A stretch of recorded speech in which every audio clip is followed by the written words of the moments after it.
Today, I'm going to explain the first 2 episodes of Korean drama series Squid Game called Red Light, Green Light, and Hell. The series opened with Song Ji-hun, a middle-aged man, lives in a small house with his mother. Ji-hun struggles with heavy loans and a gambling addiction, which makes their financial situation dire. One morning at breakfast, Ji-hun's mother gives him money to buy a birthday dinner for his daughter, Gaeong. Ji-hun feels excited because his ex-wife, who is now married to a wealthy man, rarely lets him see his daughter. Wanting to buy Gaeong a gift, Ji-hun asks his mother for more money. At first, she refuses, saying she is broke, but eventually, she hands him a little extra. After she leaves, Ji-hun sneaks her credit card and withdraws more money with his gambling friend. They head to the racetrack and place bets on horses. Despite losing round after round, they keep gambling and waste almost all their money. Finally, Ji-hun wins a decent amount and feels overjoyed. He tips the lady who gives him the money and steps outside, celebrating his luck. Suddenly, Ji-hun notices some men approaching him angrily. They are his debtors, and he owes them a lot of money.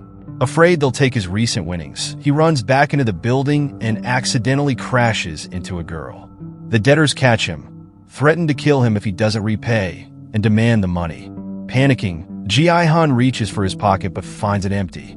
He realizes the girl he bumped into earlier was a pickpocket who stole his money. The debtors, uninterested in his excuses, attack him. They shove a scalpel into his nostrils, forcing him to beg for his life. They get him a month to repay and leave. Left with no money, Ji-hun returns to the lady he tipped earlier and asks for his money back. Even then, he still doesn't have enough to buy a gift for his daughter. Desperate, he tries to win a toy from a claw machine, but fails repeatedly. A little kid helps him and manages to win a black gift box. Ji-hun thanks the child and leaves, feeling a small sense of victory. He takes his daughter to a tteokbokki stall, where they enjoy the food together. Gaeong notices the cuts and bruises on her father's face, but Ji-hun brushes it off as mosquito bites. He gives her the gift without checking the contents. When Gaeong opens it, she finds a gun-shaped lighter. Embarrassed, Ji-hun takes it back and promises to get her a better gift next year. Finally, he drops her off at her mother's house and says goodbye. Ji-hun waits at a train station when a well-dressed, polite man approaches him. The man invites Ji-hun to play Dokji, a game where players flip a card by hitting it with another card. He offers Ji-hun 100,000 won if he wins, but says he will slap Ji-hun if he loses. With nothing to lose, Ji-hun agrees.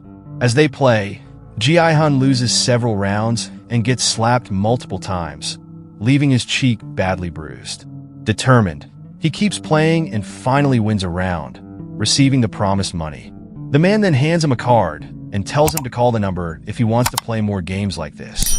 On his way home, Ji-hun meets an old woman, the mother of his friend Sang-woo. She proudly shares that Sang-woo is on a business trip to the US. Later that night, Ji-hun has dinner with his mother, who tells him that his ex-wife's family is moving to the US, which means he won't be able to see his daughter, Gaeong, anymore. Shocked and helpless, Ji-hun realizes he has no control since his ex-wife has full custody due to his financial troubles. Desperate, Ji-hun calls the number on the card that night and is told to go to a nearby location. A van arrives, and he gets inside. As soon as he enters, gas fills the vehicle, knocking him out. When he wakes up, he finds himself in a bunk bed surrounded by strangers. His clothes have been changed, and all his belongings are gone. Everyone around him looks equally confused. Cameras monitor the entire room. Ji-hun meets an old man wearing a vest with the number 001, while Ji-hun's vest shows 456. The man tells Ji-hun he has a brain tumor. As they talk, a fight breaks out nearby. A girl who stole Ji-hun's money the day before is arguing with a man who looks like a gangster. Ji-hun steps in and demands that the girl return his money. Their argument ends when the facility staff, dressed in red suits and masks, enter the room. They welcome everyone and announce that participants will play 6 games over 6 days. The winners of all 6 games will receive a huge cash prize. Among the participants is Sang-woo, Ji-hun's childhood friend, who had told his mother he was on a business trip to the US. In reality, He is wanted by the police for owing his clients 650 million won. Sang-woo lied to his mother to hide the truth. Shortly after, the staff lifts a large sphere to the ceiling, explaining it will fill with money after the first game. Although confused, everyone agrees to play. The participants sign a rule book containing 3 rules. Players cannot stop playing once a game begins. Players who refuse to play will be eliminated. The games will end if the majority agrees. After signing, the contestants prepare for the first game. They pass through a maze-like hallway, have their pictures taken, and are led to a field with a creepy doll statue on one side. Ji-hun approaches Sang-woo and asks why he lied to his mother. As they talk, an announcement interrupts them, instructing them to stay behind the white line. Inside the facility, the game overseer receives a call. He sits in front of a monitor and observes the players. Back on the field, the contestants hear the rules of the first game. Red light, green light. They have 10 minutes to finish. When the statue of a girl says red light, they must freeze. They can only move forward when she says green light and turns away. If anyone moves during red light, the statue senses the motion, and that person is eliminated. The game starts and runs smoothly for a while until the statue detects movement. One man is eliminated and immediately shot dead. The other players don't understand what happened and continue playing the next round. They soon realize that being eliminated means being killed. Panic breaks out as people run chaotically, only to be gunned down. A pile of bodies forms near the entrance, turning the area into a bloodbath. Only a few contestants remain frozen in terror. In the next round, everyone plays more cautiously. Ji-hun stays frozen on the ground, but moves when Sang-woo urges him. He nearly falls but is saved by a man behind him named Ali. More players die as the game progresses, but some manage to survive, including Ji-hun, Sang-woo, the pickpocket girl Saebyak, the old man Ilnam, the gangster Deoksu, and Ali. As the camera zooms out, the contestants discover they are on a secluded island, and the facility is underground. Staff members clean up the dead bodies and burn them in furnaces. The survivors are brought back to the main room, shaken by the horrors they've just experienced. Ji-hun thanks Ali for saving his life earlier. Just then, the staff enter the room and congratulate them for completing the first round. The number of contestants drops from 456 to 201, meaning 255 people were killed. One girl falls to her knees and begs the staff to let them leave. Others join her, pleading for freedom. Soon, everyone starts asking to be released. The staff remind them of the second rule of the game and threaten to kill anyone who refuses to play. Sang-woo counters by mentioning the third rule, which states that if the majority agrees to end the game, they can. The staff agree, but insist on showing the prize money before the vote. The sphere on the ceiling fills with bundles of cash, and the staff announce that the winner will take home 45.6 billion won. However, if the game ends, the families of the deceased will receive 100 million won each, while the rest get nothing. The prize money tempts many, and those who opposed the game earlier begin voting to continue. The deciding vote comes from Ilnam, who chooses to end the game. The majority vote means everyone is allowed to go home unharmed.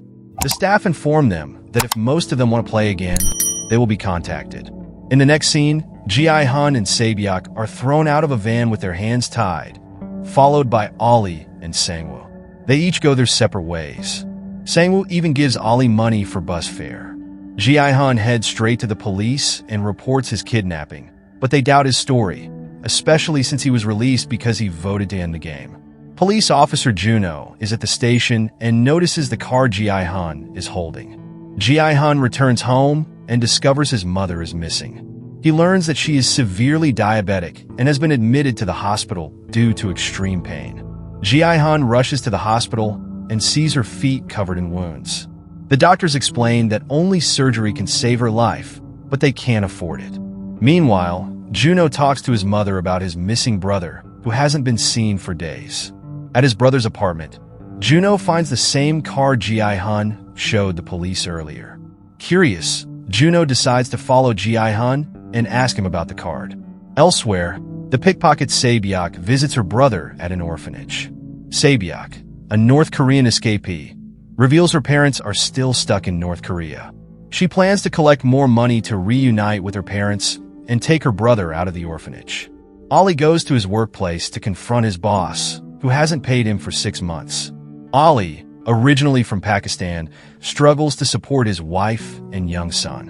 When his boss refuses to pay despite having a bundle of money in front of him, Ollie accidentally pushes him into a machine, injuring his fingers.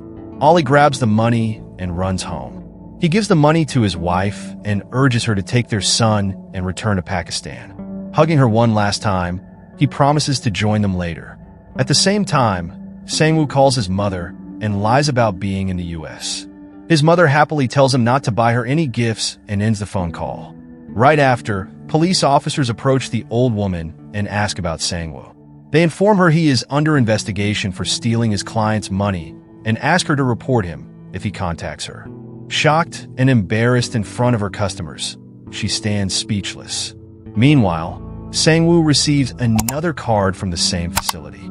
Ji-hun struggles to find a way to treat his mother's illness and turns to his ex-wife for help. She refuses. While they talk, her new husband and their children return home. Ji-hun leaves, but is stopped by her husband, who gives him a bundle of money and demands he stay away from their family. Furious, Ji-hun attacks him, insisting he cannot take his daughter away. His daughter comes outside and sees him hitting her stepfather, looking at Ji-hun with disappointment. Defeated, Ji-hun returns home to find police officer Juno waiting for him. Juno asks about the card, but Ji-hun dismisses it, explaining he was drunk when he filed the report. Determined to return to the facility, Ji-hun avoids causing trouble with the police. Inside, he finds the card stuck to a door, calls the number, and gets ready to leave. At the same time, Sang-woo, Ilnam, Deoksu, Saebyeok, and Ollie also decide to return to the game. The episode ends with them getting into the van and being knocked out by gas again. Subscribe and press the bell icon for the next episode's recap.